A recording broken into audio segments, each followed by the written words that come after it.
Cartoon TV. धोखेबाज भेड़िया। सतपुरा के जंगल में हाथी, बंदर, खरगोश और दूसरे जानवर अपने राजा के साथ मिलजुल कर खुशी खुशी रहते थे।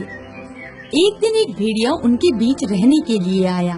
देखिए, हमारा राज्य कितना सुखी और संपन्न है कि दूसरे प्रांत के वासी यहाँ रहने आए हैं। कौन है वो जो हमारे बीच रहने आया है? वो आप लोगों के सामने है, भेड़िया। मैं आप लोगों का शुक्रगुजार हूँ जो आप लोगों ने मुझे यहाँ रहने का मौका दिया। भेड़िए के बारे में हाथी और हिरण आपस में बात करने लगे। दिखने में तो वो शांत लगता है। हाँ, लेकिन हम लोगों को उस पर इतनी जल्दी भरोसा नहीं करना चाहिए। हिरण और हाथी एक साथ अपने घर की ओर जाने लगे कि तभी भेड़िया भी उनके साथ हो गया और हाथी से बातें करते हुए चलने लगा। आप बहुत अच्छे हैं। अरे ऐसा नहीं है, हम अच्छे बुरे अपने कर्मों से होते हैं। मैं अपने घर जा रही हूँ। अच्छा, मैं आपसे बात करना चाहता हूँ। बताइए, क्या बात है? कुछ खास नहीं। मैं जंगल के राजा के बारे में कुछ जानना चाहता था। हमारे राजा शेर हैं और वो हम सबके मददगार हैं। भेड़िया इस तरह बातें करते हुए हिरण के साथ उसके घर पे पहुंच जाता है। लगता है आपका घर आ गया। हाँ, यही है मेरा छोटा सा घर। अब मैं आपका नया दोस्त हूँ।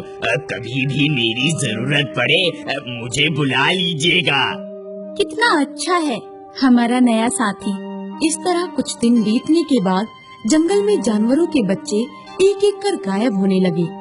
सभी परेशान हो गए कि आखिर उनके बच्चे कैसे गायब हो रहे हैं।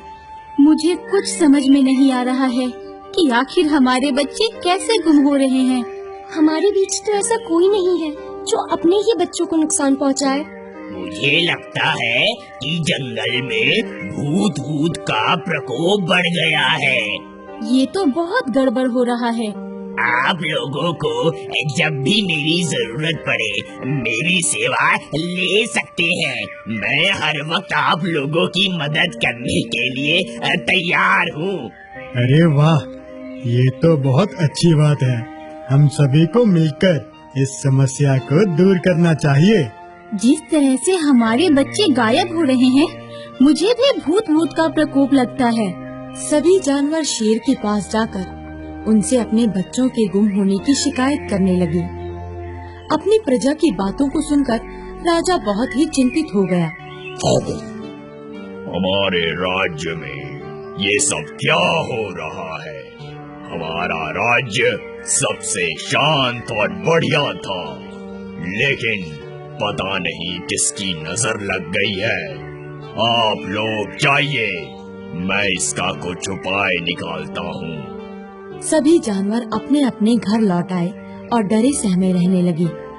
इसी बीच हिरण और हाथी आपस में बात करने लगे। हम लोगों को चौकन्ना रहना चाहिए। हाँ, जब तक वो पकड़ा नहीं जाता हमें सावधान रहना पड़ेगा। खरगोश दौड़ते हुए आता है और कहता है, कोई मेरे बच्चों को बचा लो, मेरे बच्चे गुम हो गए हैं। हैं? ये क्या कह रहे हो? हाँ, मैं अपने बच्चों को छोड़कर कुछ काम से बाहर गई थी और इसी बीच मेरे बच्चे गायब हो गए। चारों ओर ढूंढ लिया लेकिन वो नहीं मिले। बच्चे अचानक से कैसे गायब हो जाते हैं? हमें लगता है हमारे बीच कोई जासूस है जो हम लोगों की पल पल की खबर हमारे दुश्मनों तक पहुंचाता है। ये बात तो तुम सही कह रहे हो। मुझे भी इस बात पर शक हो रहा है। कल रक्षाबंधन का त्योहार है, हमें इसकी तैयारी करनी है। मैं जा रही हूँ। इस जंगल में रक्षाबंधन का त्योहार अनोखे तरीके से मनाने का रिवाज था। जंगल के सदस्य एक दूसरे से गले मिलते थे और बड़े जानवर अपने से छोटे जानवरों को उनकी रक्षा करने का वचन देते थे। रक्षाबंधन मनाने आई हूँ हाथी मेरे भाई। अरे पहले मुझे बैठ तो जाने दो, क्योंकि तुम मेरे गले तक नहीं पहुँच सकती। जरूर, आज के दिन मैं तो बिना गले मिले आपको छोड़ ही नहीं सकती। राजा के बाद आप ही तो इस जंगल के शक्तिशाली जानवर हैं और हमारी रक्षा भी करते हैं। तुम्हें जब भी मेरी मदद चाहिए मुझे बता सकती हो। मैं हमेशा जंगल के सदस्यों की मदद के लिए तैयार रहता हूँ। अब मैं घर जा रही हूँ। मैं अपने बच्चों को अकेला छोड़कर आई हूँ। फिर तो जल्दी जाओ। हिरनी घर लौटती है। जब हिरनी घर लौटती है तो अपने बच्चों को वहाँ नहीं पाती। हे भगवान, मेरे बच्चे कहाँ गए? अब मैं क्या करूँ? हिरनी के रोने की आवाज सुनकर खरगोश उसके पास पहुँचता है। क्या हुआ? मेरे बच्चे गुम हो गए। अभी हाथी भाई के पास गई थी, इसी बीच मेरे बच्चे गुम हो गए। त्योहार के दिन भी दुश्मनों को ऐसा गंदा काम करते हुए उनका दिल नहीं पसीजता। जो भी ये सब कर रहा है वो बड़ा ही बेरहम है। शोरगुल सुनकर हाथी वहाँ पहुँच जाता है और पूरी कहानी जानने के बाद वो कहता है, एक बार वो बेरहम पकड़ में आ गया तो उसे पटक पटक कर चटनी बना दूंगा। जानवरों को भेड़िए पर शक हो जाता है और वो इसकी शिकायत राजा से करने जाते हैं। हमें तो पूरा शक है कि वो भेड़िया हमारे बच्चों को अपना शिकार बना रहा है। मुझे भी उस पर शक है। देखिए, मैं शक के आधार पर किसी को दंड नहीं दे सकता। मैं एक राजा हूँ। आप लोग उसके खिलाफ सबूत दीजिए तो मैं उसे जरूर दंड दूंगा। ठीक है। शेर की बात सुनकर सभी जानवर मायूस हो जाते हैं और वहाँ से लौटकर आपस में बात करने लगते हैं। अगर हमें सबूत मिल जाए तो मैं अकेले ही उसका काम तमाम कर दूंगा। फिर राजा के पास जाने की जरूरत ही क्या रहेगी। आप बिल्कुल सही कह रहे हैं। हम लोग राजा के पास इसी उम्मीद से गए थे कि वो हमारी मदद करेंगे। हम लोगों को अपना राजा बदल देना चाहिए। ऐसे राजा का क्या लाभ जो हमारी मदद नहीं कर सकते। हाथी भाई, आप हमारे राजा बन जाइए। देखिए, अभी हमारे पास राजा के खिलाफ काम करने का वक्त नहीं है। हम लोगों को अभी बिना समय गवाए उस दरिंदे को पकड़ना है जो हमारे बच्चों को खत्म कर रहा है। अरे ये भेड़िया ही है जो ये घिनौना काम कर रहा है। अरे हमने उसे ऐसा करते देखा नहीं है तो हम कैसे ये बात कह सकते हैं। अब हमें उसे रंगे हाथों पकड़ना होगा। हाँ भाई, सही कह रहा है। आप सब उसे पकड़ने की योजना बनाइए। जिसकी योजना सबसे अच्छी होगी उस पर हम लोग काम करेंगे। ठीक है। योजना के तहत बंदर राजा के यहाँ बैठक की घोषणा करता है, जिसके बाद सभी जानवर राजा के पास पहुँचने लगते हैं। राजा के पास बैठक है, चलो मेरे लिए तो अच्छा मौका है। भेड़िया इधर उधर चारों तरफ देखता है तो उसे कोई भी जानवर दिखाई नहीं देता। तभी वो एक झाड़ में प्रवेश करता है। आज तो मजा आ गया। बिना मेहनत के नरम नरम मांस खाने को मिलेगा और किसी को इसका पता भी नहीं चलेगा।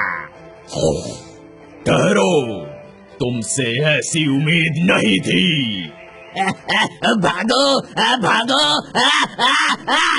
भेड़िया शेर को देखकर भागने लगता है।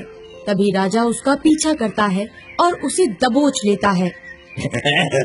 मुझे माफ कर दीजिए, मुझसे गलती हो गई। तुम्हारी गलती माफ करने लायक नहीं है।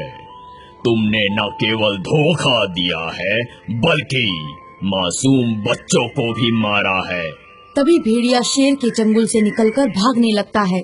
शेर उसका पीछा करके उसे मार देता है। इस कहानी से हमें ये शिक्षा मिलती है कि हमें नए लोगों पर तुरंत भरोसा नहीं करना चाहिए। हेलो दोस्तों, हमें कमेंट्स करके बताएं कि आपको ये कहानी कैसी लगी।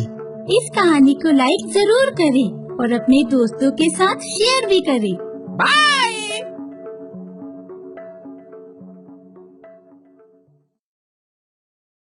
अगर आपको हमारे वीडियोस पसंद आ रहे हों तो इन्हें लाइक करें, चैनल सब्सक्राइब करें और हमारे कार्टून शो सबसे पहले देखने के लिए बेल आइकन दबाना ना भूलें।